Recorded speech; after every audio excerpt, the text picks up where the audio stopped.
واستبق الباب وقدت قميصه من دبر وألف يا سيدها لدى الباب قالت ما جزاء من أراد بأهلك سوءا إلا أن يسجن أو عذاب أليم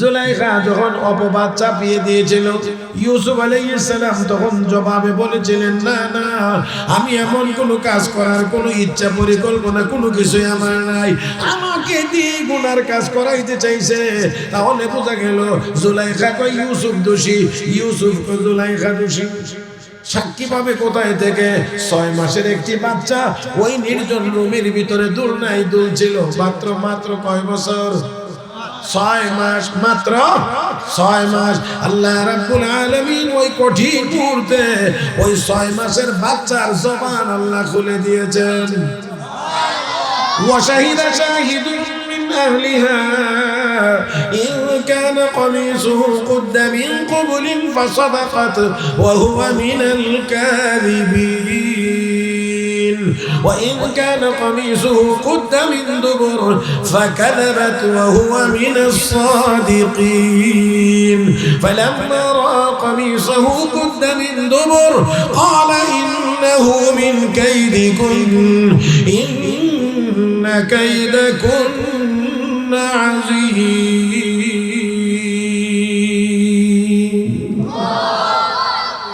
বাচ্চা 6 মাসের বাচ্চা আল্লাহ জবান খুলে দিয়েছেন আমার আল্লাহ চাইলে কথা বলাইতে পারেন না পারেন না আরো জোরে আসহাবে কাফের কুকুরকে দিয়ে আমার আল্লাহ কথা বলাইছেন আমার নবীর সামনে গুই সাপকে দিয়ে আমার আল্লাহ কথা বলাইছেন মরা গুই সাপকে দিয়ে কথা বলাইছেন ছোট ছোট পাথর কোনার ভিতর দিয়ে আমার আল্লাহ কালেমার আওয়াজ বের করে দিয়েছেন এরে বন্ধু সেই আল্লাহ চাইলে 6 মাসের মানুষের দিয়া কথা বলাইতে পারেননি না পারেন না বেপেদর ফরজন্দ পয়দা ও কুনাত বেপেদর ফরজন্দ পয়দা ও কুনাত তিফলেরা দরমদ গুয়া ও কুনাত তিফলেরা দরমদ গুয়া ও কুনাত পিতা সারা আল্লাহ সন্তান যদি দিতে পারেন সেই আল্লাহ ঈসা আলাইহিস সালামকে 40 দিন বয়সের ভিতরে কথাও বলাইছেন ঈসা আলাইহিস সালাম কি বলছিলেন এটাও কোরআনে আল্লাহ উল্লেখ করেছেন কি বলাইছিলেন আল্লাহ ইন্নী আবদুল্লাহ আতানিয়াল কিতাব ওয়া জাআলানি নাবিয়্যা ওয়া জাআলানি মুবারাকান আইনামা কুনতু ওয়া আওসানি বিস-সালাতি ওয়াজ-যাকাতি মা দুমতু হাইয়্যা ওয়া বাররান বিওয়ালিদাতি ওয়া লাম ইয়াজআলনি جبارا شقيا ঈসা আলাইহিস সালামকে যে আল্লাহ এই কথাগুলো বের করে দিয়েছিলেন ও ভাইয়েরা তাহলে ওই 6 মাসের বাচ্চার জবান দিয়েও আমার আল্লাহ চাইলে কথা বলাইতে পারেন নাকি পারেন না আওয়াজ করে বলেন পারেন নাকি পারেন না ইউসুফ আলাইহিস সালামের চরিত্রের পবিত্রতা রক্ষা করার জন্য আল্লাহ রাব্বুল আলামিন ওই বাচ্চার জবান খুলে দিয়েছেন বাল্লাযিনা ইযা আসাবাতুহুম মুসিবা ক্বালু ইন্না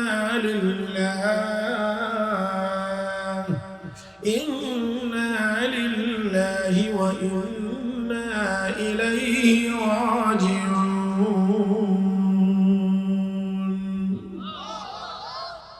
কি বলি আমরা নিশ্চয়ই আমরা আল্লাহর জন্য ইন্না লিল্লাহ নিশ্চয়ই আমরা কার জন্য ওয়া ইন্না ইলাইহি রাজিউন এবং নিশ্চয়ই আমরা সেই আল্লাহর দিকেই ফিরে যাব মনের ইচ্ছায় হোক আর অনিচ্ছায় হোক যাইবার মনে চাক বা না চাক যেতেই হবে বাঁচার কোনো ব্যবস্থা আমাদের কারো কাছে নাই ও বন্ধুরা তাহলে যেতেই যেতে হবে না গিয়ে বাঁচা যাবে না আর শুধু যাওয়া পর্যন্তই শেষ না ওইখানে যাওয়ার পরে আমার আপনার জীবনের সব অংশের সব জিনিসের জবাব দিতে হবে।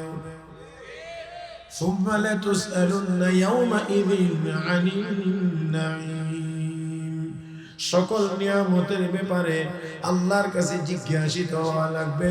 আল্লাহ জিজ্ঞেস করবেন, বান্দা হাজারো নিয়ামত দিয়েছিলাম বলে হ্যাঁ, কি করেছো?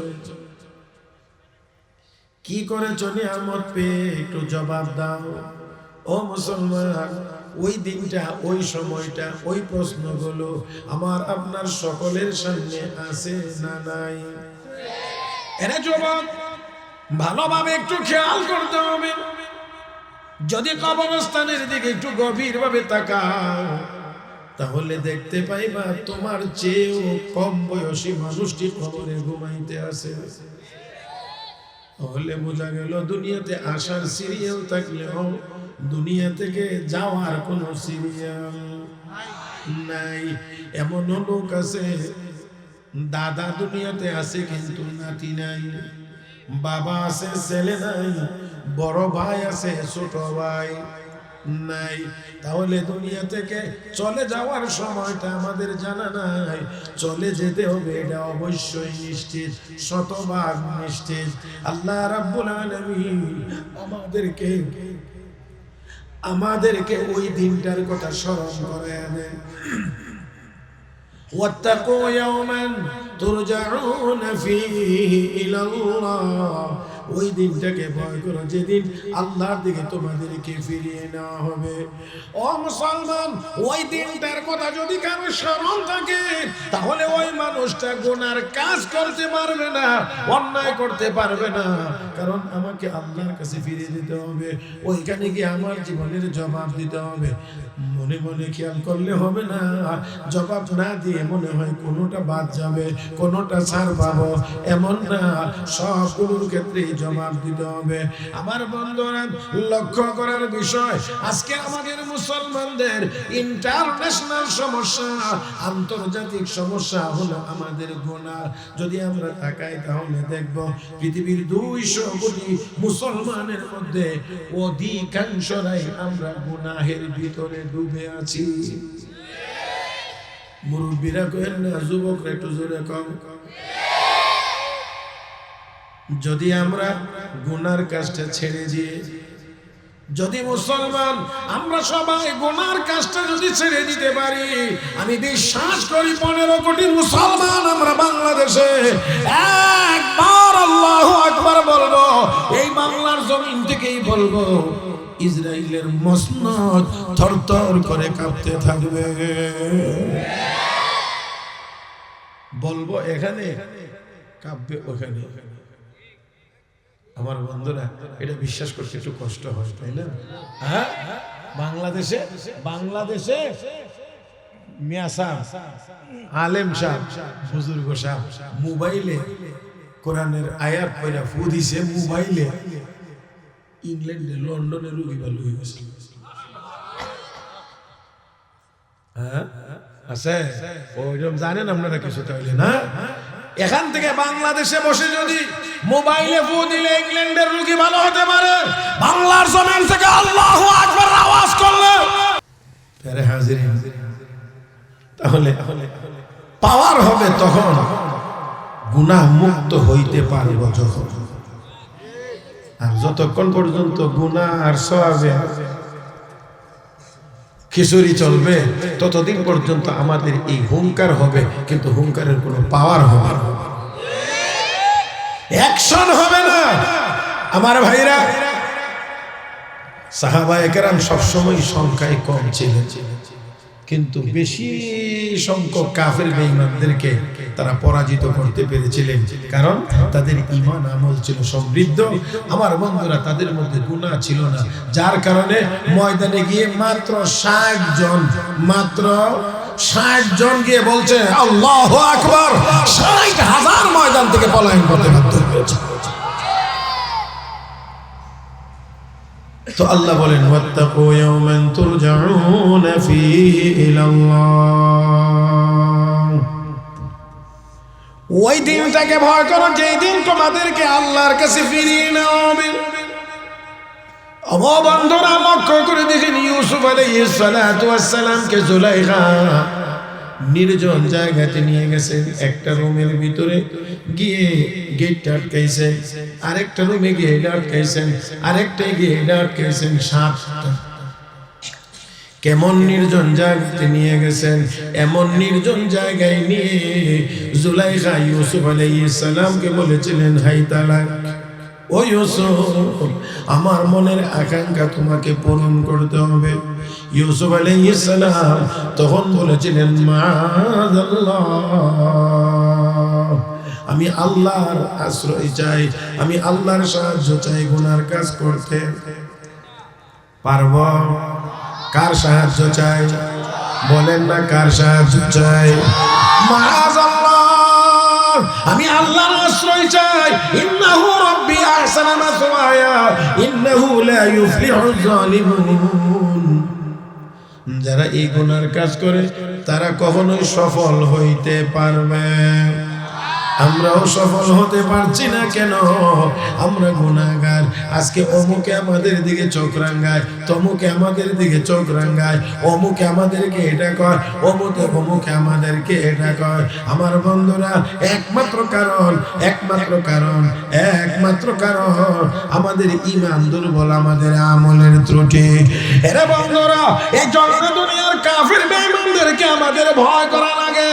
আর না হয় ঈমান যদি কারো পূর্ণ, ওই লোকটার কলবের ভিতরে এই ভয় থাকবে না আমি মরে যাব, বরঞ্চ তার ভিতরে কামনা থাকবে, প্রয়োজন হলে জীবন দেব, শাহাদত বরণ করব, শহীদ যদি হয়ে যায় আল্লাহর জান্নাতে চলে যাব, বাসি যদি আল্লাহর গোলামি করব। জোরে বললে ভালো হয়। যদি বাসি আল্লাহর গোলামি করব, যদি মরে যায় কোথায় যাব? যাইতে মনে হয় রাজি না নাকি? বলেন না আওয়াজ করে, কোথায় যাব? জান্নাতে, জান্নাতে, জান্নাতে। বাঁচলে আল্লাহর ইবাদত করব, মরলে আল্লাহর জান্নাতে চলে যাব। আমার বন্ধুরা, দুনিয়াটা আমাদের শেষ ঠিকানা নয়।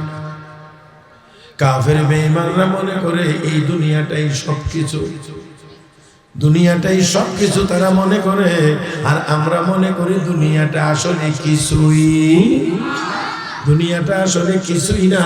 কাফের বেঈমানরা মনে করে সবকিছু। ব্যবধান আছে না নাই? আজকে মুসলমান আমরা যারা প্রকৃত মুসলমান তারা মনে করে কিছুই না। যারা আমরা দুনিয়া লোভী মুসলমান, আমরাও কাফের বেঈমানদের মতোই দুনিয়ার পিছনেই দৌড়াইতে আসি, দুনিয়ার পিছনেই দৌড়াইতে আসি। আর মনে মনে ভাবছি দুনিয়াটাই আমাদের সবকিছু, অনেকেই মনে করতে আসি। আমার বন্ধুরা, লক্ষ্য করে দেখেন, আজকে আমাদের হাতে যত টাকা পয়সা আছে, 50 বছর আগের মানুষের কাছে এত টাকা ছিল না? আচ্ছা, তাহলে এখন আমাদের কাছে যা আছে, মনে করা যায় আগামী 50 বছর পরের মানুষের হাতে আরো বেশি পরিমাণ টাকা হবে। কথা ঠিক না? আমার বন্ধুরা, গত 50 বছর আগে এই দেশে যত বিল্ডিং ছিল এখন কমছে না বাড়ছে? আগামী 50 বছর পরে আরো বিল্ডিং এর পরিমাণ কমবে না বাড়বে? বাড়বে। তাহলে টাকাও বাড়তেছে, বিল্ডিংও বাড়তেছে, আপনারা রাস্তাও আরো বড় হইতেছে। আশা করা যায় আগামী 20 বছর পরে গিয়ে আরো বড় হবে। তাহলে টাকাগুলো বাড়তেছে, মানুষ দুনিয়া ছেড়ে চলে যাইতেছে, কেউ কিন্তু টাকা নিয়ে যাইতেছে। আমার দাদা যদি কয়েক টাকা থেকে থাকে আমার বাপের দিয়ে গেছে, বাবা যদি যখন চলে যাবে আমারে দিয়ে যাবে। কথা ঠিক না? আমি যদি তাকে তাহলে আমার ছেলেকে দিয়ে যাব। তাহলে শুধু হাত বদল হইতে আছে, যাইতে আছে, কেউ কিন্তু নিয়ে যাইতেছে, চাইলেও নিতে পারবে। তাহলে মোটামুটি কথা হলো শুধু হাত বদল হয়। ওখানে ছিল, এখানে আসছে, এখানে যাচ্ছে, ওইদিকে যাচ্ছে, যাইতে যাইতে এইভাবে করে যাবে যাবে যাবে যাবে। আর যাইতে যাইতে একটা সময় গিয়ে দেখা যাবে আল্লাহ বললেন ইসরাফিল আমার এই দুনিয়ার বিশাল মেয়াদটা শেষ হয়ে গেছে। বলেন দিকে আওয়াজ করে, তখনও কি এই টাকা দুনিয়াতে থাকবে কি থাকবে না? থাকবে। টাকা থাকবে, স্বর্ণ রূপা থাকবে, বিল্ডিং যা হবে সবগুলোই থাকবে। তাহলে যারা দিন সিরিয়ালি ধারাবাহিকভাবে এই টাকার পিছনে দৌড়াইলাম, আমি দৌড়াইলাম, টাকাগুলো আমার ছেলের কাছে দিয়ে গেলাম, আমার ছেলে মালিক হয়ে গেল। ছেলে যখন চলে যাবে, ছেলের ছেলে সে মালিক হবে। এইভাবে করে যাইতে যাইতে একটা সময় দিয়ে আল্লাহ ডাক দিয়ে বলবেন, ইসরাফিল, দুনিয়ার বিশাল মেয়াদ শেষ। আল্লাহ কি করবে? একটু বউ দাও। জানি না আমার কথাটা আপনারা একটু গভীর ভাবে বুঝতেছেন। কেউ একটা টাকাও নিয়ে যাইতে পারলাম না, সবাই শুধু পরবর্তীদের হাতে দিয়ে গেলাম, পরবর্তীদের হাতে দিয়ে গেলাম, পরবর্তীদের হাতে দিয়ে গেলাম। দিতে দিতে বদল হইতে হইতে হইতে হইতে হইতে হইতে ধরেন একবারে সর্বশেষ লোকগুলোর হাতে গিয়ে টাকা জমছে। সর্বশেষ আল্লাহ বলবেন, ইসরাফিল সিংহায় ফু দাও। এবার সিংহায় ফু দিলে ওই লোকগুলো টাকা লইয়ে যেতে পারবে। কথা বলে রে,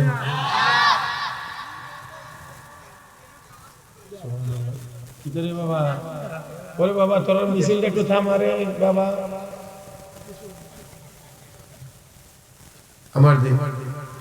আমার মনে হয় আমি একটু গভীর থেকে আপনাদেরকে বলার চেষ্টা করছিলাম। সর্বশেষ যাদের হাতে গিয়ে টাকাগুলো জমবে, ইসরাফিল সিংহা যখন ফু দিবে, তখন তারা এই টাকাগুলো নিয়ে যাইতে পারবে? হ্যাঁ, তারাও পারবে না। তাহলে এই দুনিয়া শুধুমাত্র জমাইলাম, একের পর এক, একের পর এক, একের পর এক, এক একজনকে দিলাম, একজন একজন করে দিলাম। সর্বশেষ যাদের হাতে যাবে, ইসরাফিল সিংহায় ফু দিলে এই টাকা পয়সা, স্বর্ণ রূপা, ধন দৌলত যা আছে সব এখানেই পড়ে থাকবে, বিল্ডিং গুলো ধুলির সাথে যাবে। তাহলে বোঝা গেল দুনিয়ার জায়গাতেই থাকবে, শুধু দুনিয়ার পিছনে পড়ে মানুষগুলো জাহান্নামী হবে। শুধুমাত্র মানুষগুলো জাহান্নামী হবে, এছাড়া আর কোনো কিছুই নাই। আমার বন্ধুরা, এই জন্য দুনিয়াতে চলতে গেলে দুনিয়া লাগবে। আমার ভাইয়েরা, জাহাজ চালাইতে গেলে পানি লাগবে, স্টিমার চালাইতে গেলে পানি লাগবে। ও ভাইয়েরা, তবে পানি অবশ্যই। কেউ যদি মনে করে জাহাজ যেহেতু পানি ছাড়া চলে না, সব পানি জাহাজের ভিতরে উঠায় নেব, তাহলে জাহাজ ডুববে, অ্যাক্সিডেন্ট করবে। ও বন্ধুরা, দুনিয়া আমার আপনার হায়াত নামের জাহাজ চালাইতে হলে দুনিয়ার টাকা পয়সা লাগবে অবশ্যই। তবে অবশ্যই পানি যেমন জাহাজের নিচে থাকলে, বাহিরে থাকলে জাহাজ সুন্দর নিরাপদে চলে, দুনিয়াতে মানুষ চলবে, টাকা পয়সা লাগবে। তবে অবশ্যই এই টাকা কলবের বাহিরে থাকবে।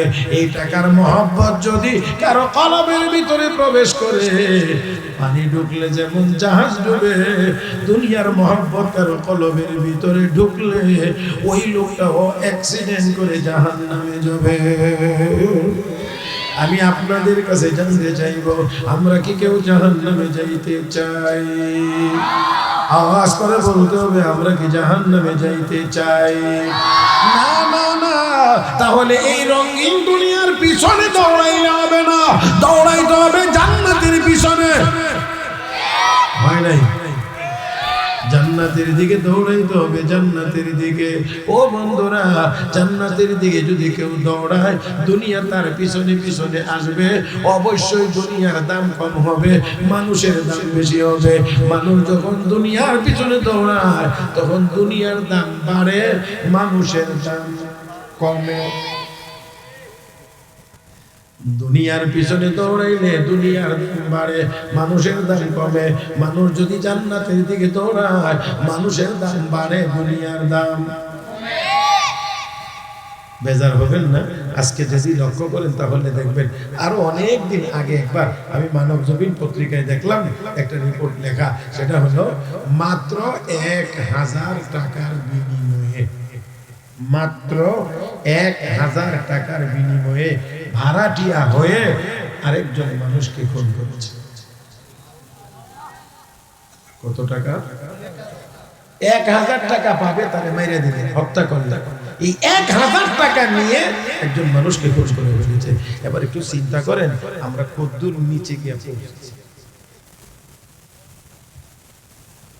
ভাইরা, আসলে উলামায়ে কেরামের কথাগুলো আমরা শুধু শুনি আর কি। হুজুর কতক্ষণ বয়ান করলেন, শুনলাম, আর যাওয়ার সময় বলি স্যার যে বয়ানটা করছে সে একটা বয়ান হয়েছে, সে একটা বয়ান হয়েছে। হ্যাঁ, আবার যুবকেরা আরেকটু যদি আধুনিক শব্দ বলে, ওয়াজ দিয়েছে ফাটাফাটি। ওয়াজ ফাটাফাটি কেমনে হয় এটা আর বুঝলাম না। 33 বছর যাবত ওয়াজ করা, ওয়াজ ফাটাফাটি কেমনে হয় এটা আর বুঝছি না।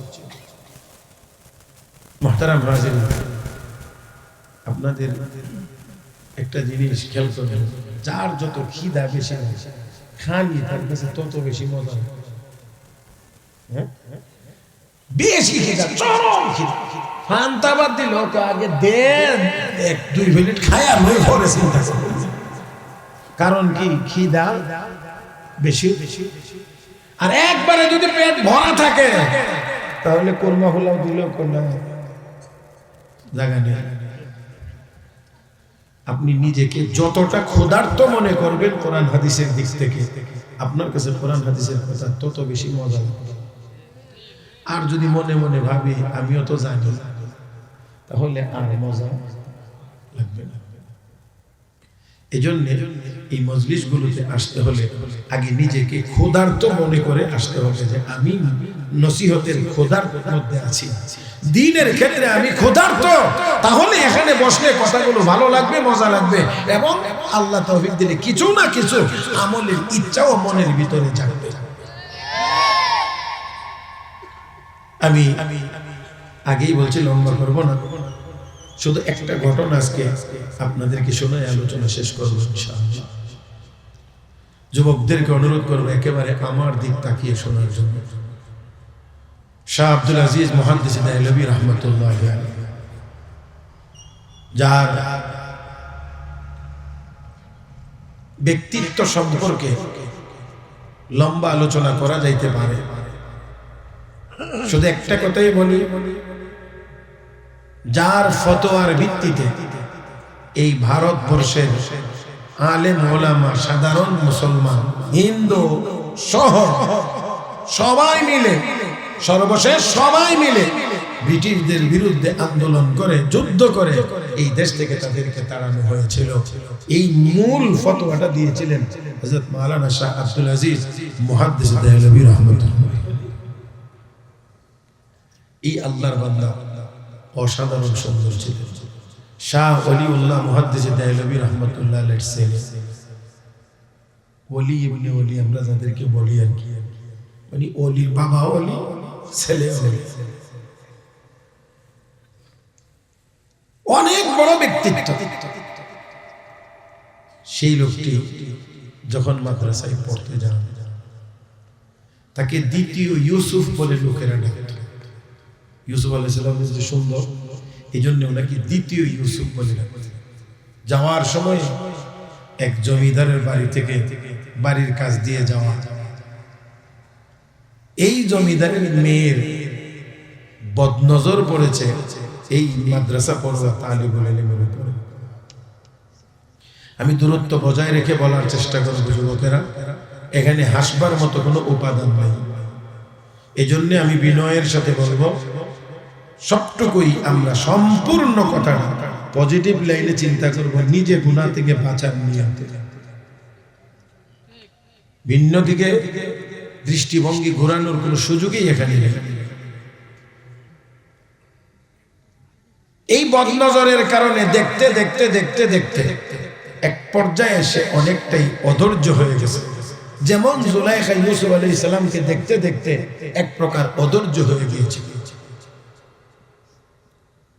প্যারে হাজির, একদিন তার বিতর্গত চূড়ান্ত রূপরেখা তৈরি করে ইউসুফ আলাইহিস সালাতু ওয়াস সালামকে যেমন করে জুলাইখা ওই নির্জন কক্ষে নিয়ে যেই কথা বলেছিল,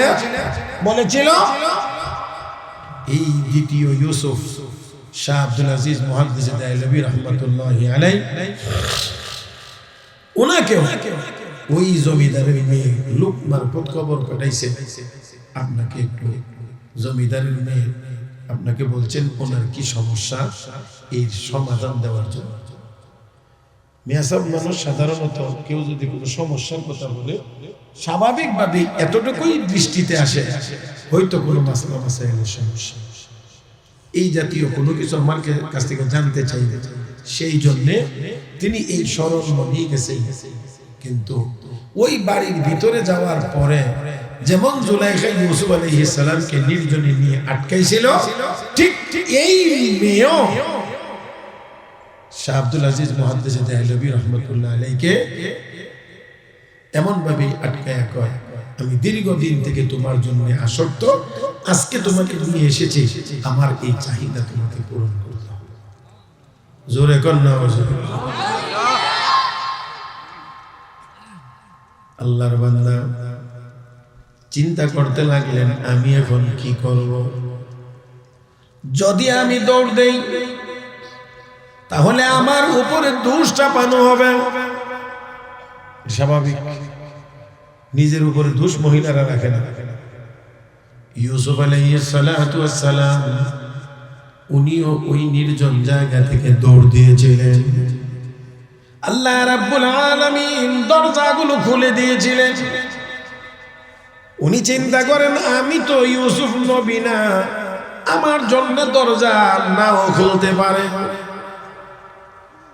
আর দ্বিতীয় নম্বর কথা হলো, যদি দৌড় দেই, ইউসুফ আলাইহিস সালাম দৌড় দিয়েছিলেন, কিন্তু তারপরেও যখন গেটে গিয়ে দেখলেন জুলাইখা মিনিস্টার চলে এসেছে তার স্বামী, তখন এই সম্পূর্ণ দোষটা ইউসুফ নবীর উপরে চাপিয়ে দিয়েছিল। কিন্তু আল্লাহ রাব্বুল আলামিন পয়গম্বরের চরিত্রের হেফাজতের জন্য ওই ঘরের ভিতরের 6 মাসের বাচ্চার জবান আল্লাহ খুলে দিয়েছিলেন। আরেকটু واستبق الباب وقدت قميصه من دبر وألف يا سيدها لدى الباب قالت ما جزاء من أراد بأهلك سوءا إلا أن يسجن أو عذاب أليم।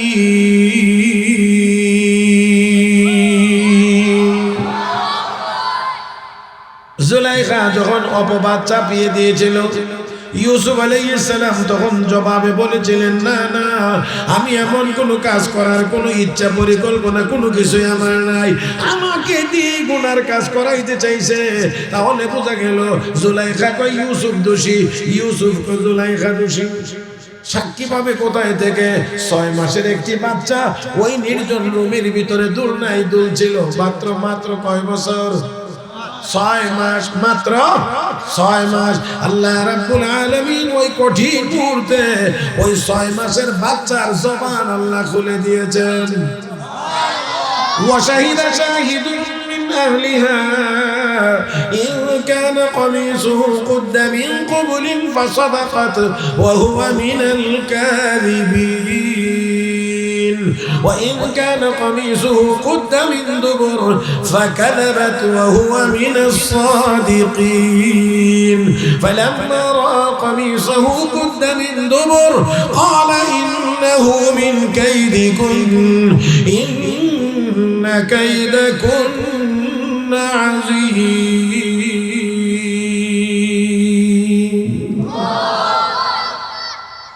সব আয়াতের তরজমাও বলা যাবে না, শুধু এতটুকু, বাচ্চা 6 মাসের বাচ্চা, আল্লাহ জবান খুলে দিয়েছেন। আমার আল্লাহ চাইলে কথা বলাইতে পারেন না, পারেন না? আরো জোরে। আসহাবে কাফের কুকুরকে দিয়ে আমার আল্লাহ কথা বলাইছেন, আমার নবীর সামনে গুই সাপকে দিয়ে আমার আল্লাহ কথা বলাইছেন, মরা গুই সাপকে দিয়ে কথা বলাইছেন, ছোট ছোট পাথর কণার ভিতর দিয়ে আমার আল্লাহ কালেমার আওয়াজ বের করে দিয়েছেন। এরে বন্ধু, সেই আল্লাহ চাইলে 6 মাসের মানুষের দিয়া কথা বলাইতে পারেননি না, পারেন না? বেপেদার পরসান্দে পয়দা ও কোনা बेपदर फरजंद पैदा ओ कुनाद तिफलेरा दर मर्द गुया ओ कुनाद तिफलेरा दर मर्द गुया ओ कुनाद पिता सारा अल्लाह সন্তান যদি দিতে পারেন ঈসা আলাইহিস সেই আল্লাহ ঈসা আলাইহিস সালামকে 40 দিন বয়সের ভিতরে কথাও বলাইছেন ঈসা আলাইহিস সালাম কি বলছিলেন এটাও কোরআনে আল্লাহ উল্লেখ করেছেন কি বলাইছিলেন আল্লাহ ইন্নী আবদুল্লাহ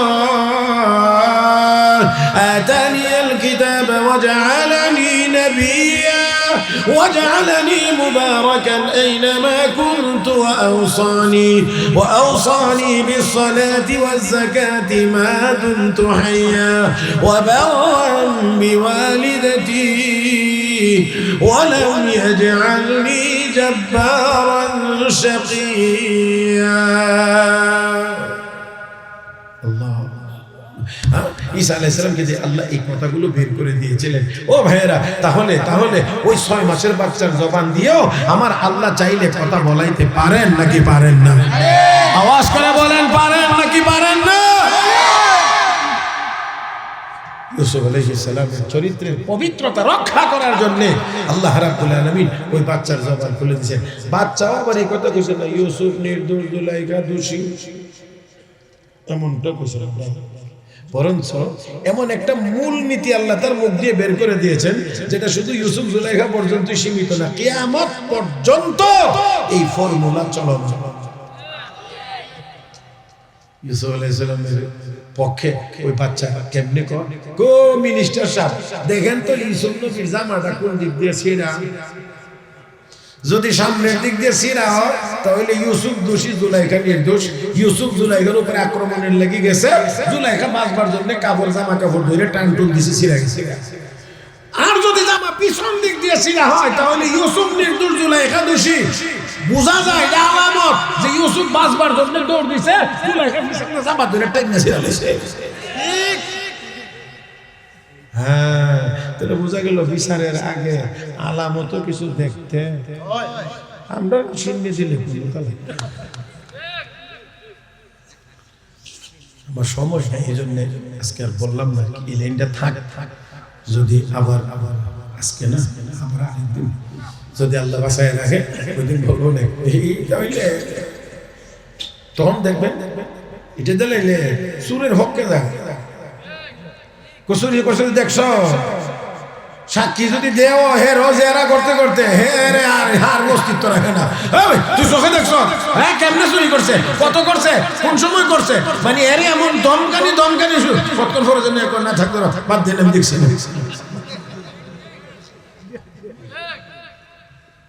এটা এমনি এটা বড় মারাত্মক কথা বুঝেন নাই আল্লাহ কথা মনে করে একটু হ্যাঁ বাদশাহ হাতিটা বাঁধা গাছের গোড়ায় বাঁধা একটা ব্যাং এটা কতন ফলে লাভ দেয়া বাদশাহ হাতির কপালটার মধ্যে গেলাতি আরে বাদশাহ দেখে ভালো করে দেখছে কয়েকবার দেখার পরে ওজির জি মহারাজ আমার হাতিটার কপালে এই ব্যাংটা এমন ভাবে লাভ দিয়ে গিয়া লাথি মারে এই সাহসটা তার কেমনে হইল এটার তত্ত্বটা উদ্ঘাটন করে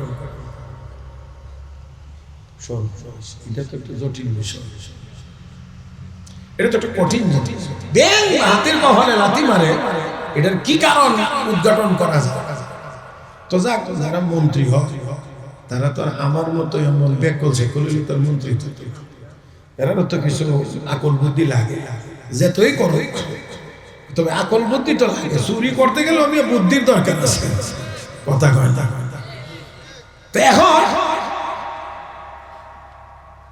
ওজির কি করবে চিন্তা ভাবনা করে কয় এই যে লাভ দিয়ে আইসা ব্যাংকটা বসে এই জায়গাটা একটু ইনকোয়ারি করতে হবে এখানে লাভ দিয়ে আইসে যেখানে বসে এই জায়গাটা তদন্ত করে দেখতে হবে এখানে কি আছে মাটি করছে ব্যাংকটারে দইরা এই জায়গাটা থেকে মাটি আস্তে আস্তে একটু সরাইছে, দেখে ভিতরে একটা পয়সা। বুঝছেন না আপনারা? নিচে পয়সা, ওই যে নিচে পয়সা, এখানে যে বনা, তখন পয়সা গরম লাগলো, লাভ দিয়া তখন ব্যাঙের কাছে হাতি কোনো কিছু মনে হয় না, লাভ দিয়া গিয়া ওই কপালে লাথি দিয়া এনে ওজির এক মহারাজ তত্ত্ব উদ্ঘাটন হয়েছে। আচ্ছা বলেন দেখি, যে ব্যাঙটা হাতির কপালে লাথি মারে, এমন কয়েক হাজার ব্যাঙ বস্তা ধরে হাতির ভাওয়ের নিচে যদি দেওয়া হয়, তো হাতি কি কষ্ট করে মারতে না? বরকতের ভাও রাখলো সে। হ্যাঁ, এই লাথি মারার পিছনে মূল হইলো ওই যে পয়সাটা যে নিচে, এটা এদিকে বইল, পয়সার গরম লাগে, তখন আর ব্যাঙের কাছে হাতি আর হাতি মনে হয় না, তার কপালে গিয়ে লাথি মারে। আমাদের দেশেও বিচার আচারের নামে পকেটে যখন কিছু দিয়ালা, এই গরম আর সহ্য করতে পারে না, তখন চোরের বিরুদ্ধে না গিয়ে চোরের পক্ষে রায় হয়ে যায়।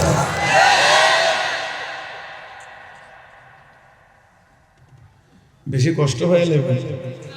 হ্যাঁ, আমি আল্লাহ রহমতে বাইম মাছ আছে না, বাইম মাছ গতর মাছ ছিলেন, এই ডিমের যদি কেউ কারণ লাগে করতে হয় আর কি, যেটা আমরা মাছ বানানি কর, এটা খালি হাতে বাইম মাছ বানানি যাবে, লাগে শালি লাগে। মাশাআল্লাহ, আপনার মতো এমন হেল্পার থাকলে আমার ওয়াজ করতে খুব সুবিধা।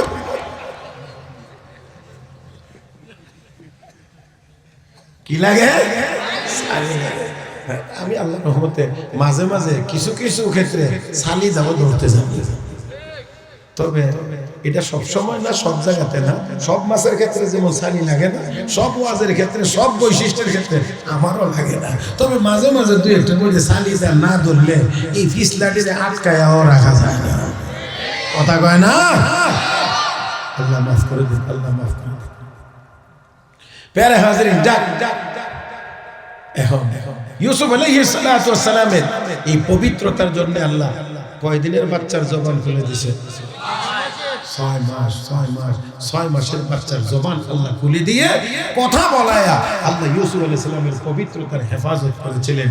কিন্তু ওই আল্লাহর বান্দা চিন্তা করে, আমার জন্য তো কোনো বাচ্চা সাক্ষী নাও দিতে, তখন আমি কি করি? দোষ তো আমার উপরেই চাপাই।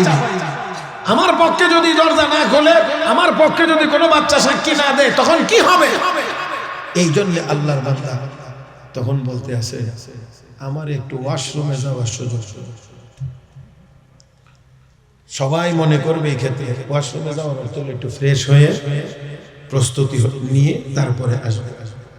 কিন্তু বন্ধুরা, কোরআনের আয়াত আল্লাহ বলছেন, ওয়াত্তাকু ইয়াওমান তুরজাউনা ফীহি ইলাল্লাহ।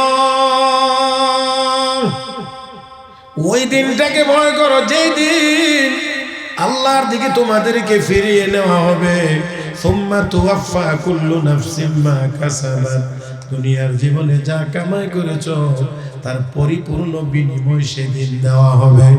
ভালো করলে বিনিময় হবে ভালো, গুনার কাজ করলে বিনিময় হবে কোন না মন্দ খারাপ।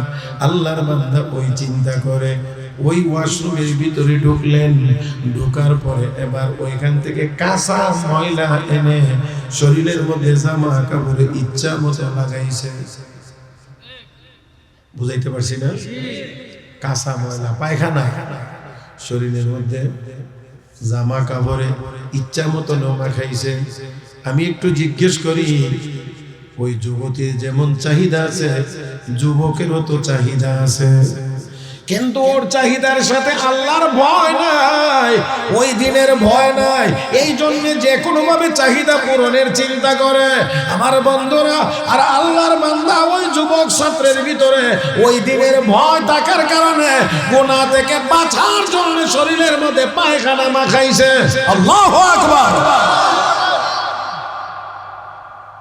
যত সুন্দরী হোক না কেন, যত সুন্দরী হোক না কেন, শরীরের মধ্যে পায়খানা মাখায় আসলে তার প্রতি কারো কোনো আকর্ষণ থাকবে। অন্তত এই মুহূর্তে। এমন করে যখন মাঠে আসছে, দরজা খুলে সামনে হাজির। এবার আর জমিদার সাহেবের মেয়ে তার দিকে আর তাকায় না, নাক মুখ চেপে ধরে এবার তাকে তাড়াতাড়ি করে ঘর থেকে বিদায় করে দিয়েছে। এবার আপনারা যদি বুঝেন, ইমানি আওয়াজে, ইমানি চিন্তা চেতনা থেকে বলবেন। যদিও একটু খারাপ লাগে, এই কাঁচা ময়লা পায়খানা শরীরে লাগাইছে, কিন্তু এটা লাগানোর কারণে এই বড় গুনার কাছ থেকে বাঁচার ব্যবস্থা হয়েছে, পরকালে জাহান্নামের আগুন থেকে নাজাতের ব্যবস্থা হয়েছে। এই কাজটা আসলে দেখতে যদিও দেখা যায় না পাপ, কিন্তু যেই উদ্দেশ্যে করা হয়েছে উদ্দেশ্যটা খারাপ না ভালো। আল্লাহর বান্দা বেরিয়ে এসেছেন, আল্লাহর দরবারে চোখের পানি ছেড়ে শুকরিয়া আদায় করে কান্দেন আর বলেন, আল্লাহ দয়া করে আমাকে গুনার কাছ থেকে বাঁচায় দিয়েছো। এই বলে গিয়ে এবার দোয়ার পালা, গোসলের পালা। সুন্দরভাবে গোসল করলেন, কাপড় চোপড় ধুইলেন। তারপরেও ওই মাদ্রাসায় যাইতে, ক্লাসে যাইতে একটু বিলম্ব। অন্যান্য দিন আগে বসেন, আজকে পিছনে বসেছেন। তারপরেও মনে মনে ভয়, না জানি কোনো দুর্গন্ধ আবার শরীরে রয়ে গেল কিনা, উস্তাদের কোনো কষ্ট হয় কিনা, এই জন্যও তিনি কিছুটা পিছনে বসেছেন। আমার বন্ধুরা, উস্তাদ ক্লাসে আসছেন পড়ানোর জন্য। ক্লাসে প্রবেশ করি ডাক দিয়ে বলছেন, ও ছাত্ররা, এত দামিয়া তো কে মেখে এখানে এসেছো আজকে ক্লাসে?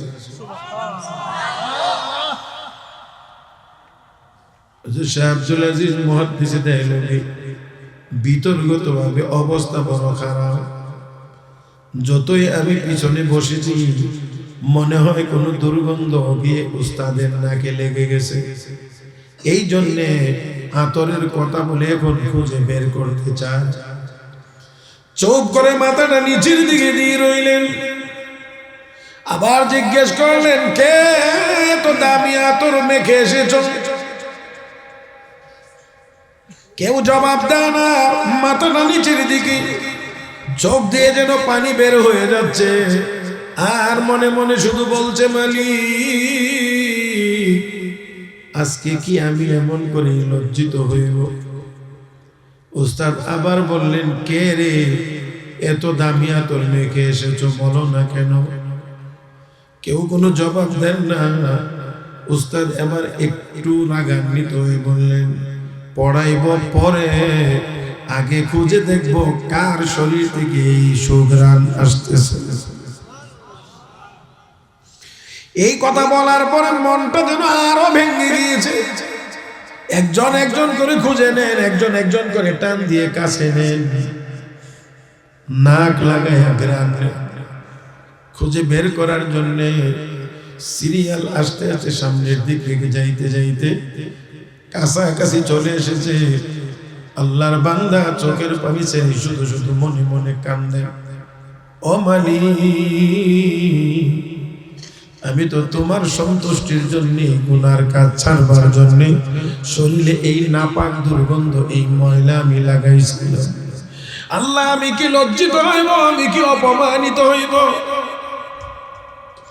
আমার বন্ধুরা, উস্তাদ একজন একজন করে কাশি নিয়ে নিয়ে আলাদা করে করে রাখতেছেন।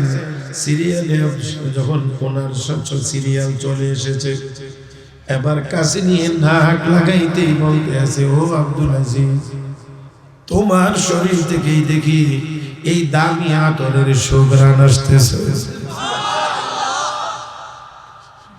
এত করে বললাম, একবারের জন্যও তুমি স্বীকার করলে না, রাজি হইলে না কেন? এবার ওনার ইয়াকিন হয়ে গিয়েছে আসলে দুর্গন্ধ না, আসলে সুগন্ধের কারণে, সুঘ্রাণের কারণে উস্তাদ খুঁজে বের করেছে। উস্তাদের দিকে তাকাইলেন, চোখের পানি ছেড়ে দিয়ে কাঁদেন আর বলেন, হযরত আসলে ঘটনাটা তো এমন না, আমি তো কোনো আতর আসলে মেখে আসি নাই। তাহলে কি হয়েছে বলো? রাস্তায় এমন এমন ঘটনা হয়েছিল, আমি এই গুনাহ থেকে বাঁচার জন্য আমি আমার শরীরের মধ্যে নাপাক লাগিয়েছিলাম, ধুয়ে মুছে যদিও এসেছি, ভয় ছিল না জানি নাকে আপনার দুর্গন্ধ লাগে, এই জন্য পিছনে বসেছিলাম। আর আপনি যখন বলছিলেন কে দামি আতর মেখে এসেছো, তখনও পর্যন্ত আমার ভিতরে এই আশঙ্কাই ছিল, মনে হয় দুর্গন্ধ লাগছে, আতরের কথা বলে আমাকে খুঁজে বের করতে চায়, এই কারণে আমি বলবার মতো সাহস করি নাই। এবার উস্তাদের চোখেও পানি চলে এসেছে, বুকের সাথে জড়িয়ে ধরে বলে, রে বাবা, না না না, আসলে কোনো কৌশল না রে, ক্লাসে আসলেই আমার নাকের মধ্যে সুঘ্রাণ লেগেছে। এরে বাবা, গুনাহ থেকে বাঁচার জন্য আল্লাহর আদালতে দাঁড়িয়ে জবাব দিতে হবে, এই ভয়ের কারণে গুনাহ থেকে বাঁচার জন্য শরীরে নাপাক দুর্গন্ধ লাগিয়েছিলাম। আল্লাহ রাব্বুল আলামিন পরকালে তো উত্তম বিনিময় তোমাকে অবশ্যই দিবেন, নগদ পুরস্কার হিসাবে আল্লাহ ওই দুর্গন্ধটাকে জান্নাতি খুশবু দ্বারা, সুগন্ধি দ্বারা আল্লাহ পরিবর্তন করে দিয়েছে।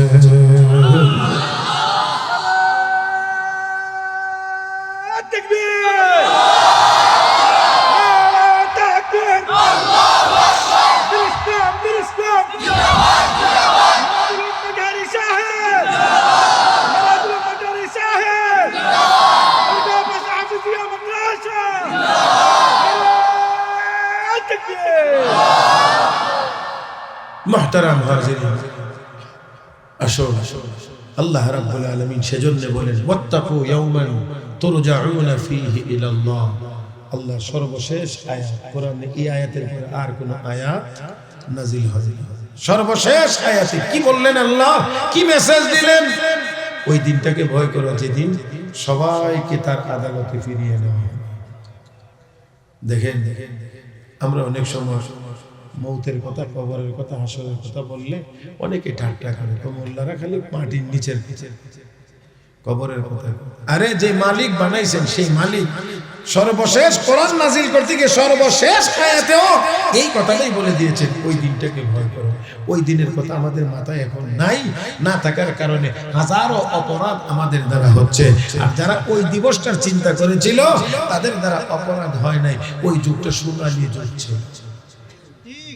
আমরা এখন পকেটে ওর মোবাইল রাখতে পারি না, লয়ে যাবে, ঘরেও রাখতে পারি না, নিয়ে যায়, কথা বুঝেন নেই, নিয়ে যায়। আর ওই জমানাতে জমি বাড়ি কিনছে, একজন আরেকজনের বাড়ি কিনছে, বাড়িতে গিয়ে ঘর করবে, এমন সময় কোনো কাটাকাটি, মাটি কাটাকাটির দরকার হয়েছে, স্বর্ণের দেখবে। এখন চিন্তা করে, আল্লাহ, আমি তো ওনার কাছ থেকে বাড়ি কিনছি, স্বর্ণ তো কিনি নেই, তাড়াতাড়ি করে এটা সুন্দর করে কাপড় চোপড়ে ফেসাইয়া দৌড়ে গিয়া, ও ভাই, ভাইজান ভাইজান, আপনি বাড়ি বিক্রি করছিলেন যে আপনার যে স্বর্ণ ছিল এটার ভিতরে, এটা কোনো তো কিছু বলেন না, মনে ভুলে গেছিলেন, এই নিয়ে আপনার স্বর্ণ ফেরত দেন।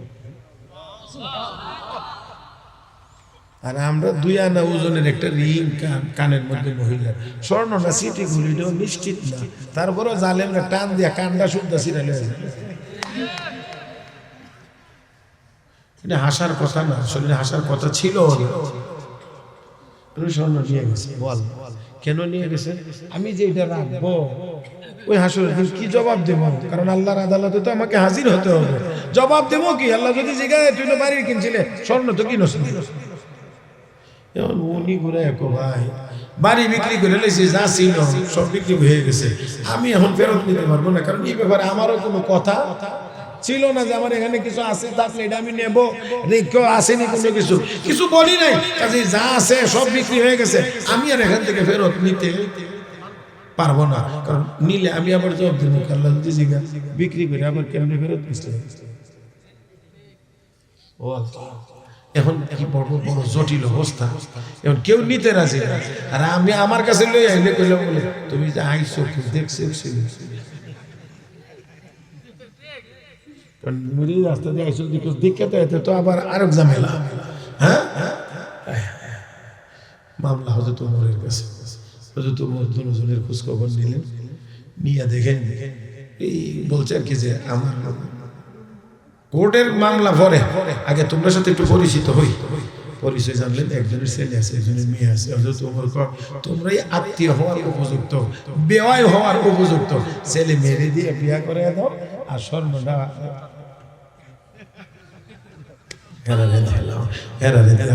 বিয়ার খরচটা চলে যাও। আমার ভাইয়েরা কি ছিল সুন্দর দিন, আর এখন আমাদের কি অবস্থা? হ্যাঁ, আগের থেকে সব ঠিকঠাক। দইরাই কত কাছে 2 লাখ আছে, কই কইতে আছে ফাও গেছে আমার কথা ফাও। আমার ভাইয়েরা এবার আপনারা বলেন এই মাদ্রাসা ঠিকানোর দরকার আছে? হইছে না? দরকার আছে। আল্লাহর একজন বান্দা হিম্মত করে বলেন ইনশাআল্লাহ আমি 5,000 টাকা মাদ্রাসায়